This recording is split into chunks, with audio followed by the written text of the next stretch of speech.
अब तू समझ चुका है कि तेरे भय के पीछे तेरी ही शक्ति छुपी है।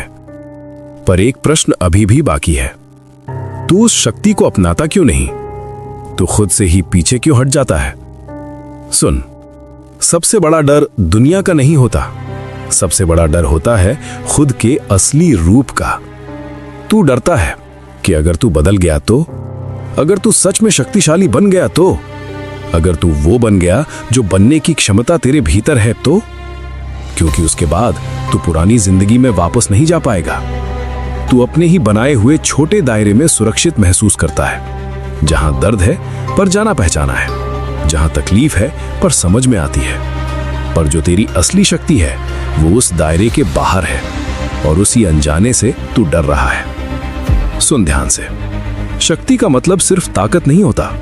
शक्ति का मतलब जिम्मेदारी भी होता है। जब तू अपनी असली शक्ति को पहचान लेगा तो तुझे अपने फैसलों की जिम्मेदारी लेनी होगी। तुझे खुद के लिए खड़ा होना होगा। तुझे अपनी राह खुद बनानी होगी, और यही बात तुझे रोक रही है। पर अब समय आ गया है। अब तू और छोटा नहीं रह सकता। अब तू और छुप नहीं सकता। तू जितना खुद को रोकेगा उतना ही भीतर से बेचैन होगा, क्योंकि तेरी आत्मा जानती है कि तू इससे कहीं ज्यादा बड़ा है। अब एक बात गांठ बांध ले, तू उस जीवन के लायक है जिससे तू डरता है। तू उस ऊंचाई के लायक है जिसे देखकर तू घबरा जाता है। तू उस शक्ति के लायक है जिसे तू अभी तक स्वीकार नहीं कर पाया। तो अब क्या करना है?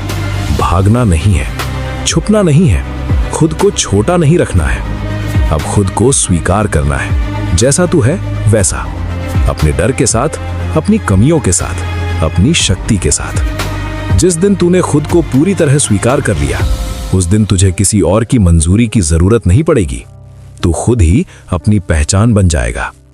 याद रख, तू मेरा अंश है, और मेरा अंश कभी अपनी शक्ति से भागता नहीं। वो उसे अपनाता है और उसी से अपनी दुनिया बदल देता है। अब उठ और खुद से भागना बंद कर। अपने असली रूप को स्वीकार कर, क्योंकि वहीं तेरी सबसे बड़ी मुक्ति है। कल मैं तुझे बताऊंगा अकेलापन कमजोरी नहीं, आत्म जागरण की शुरुआत कैसे होता है।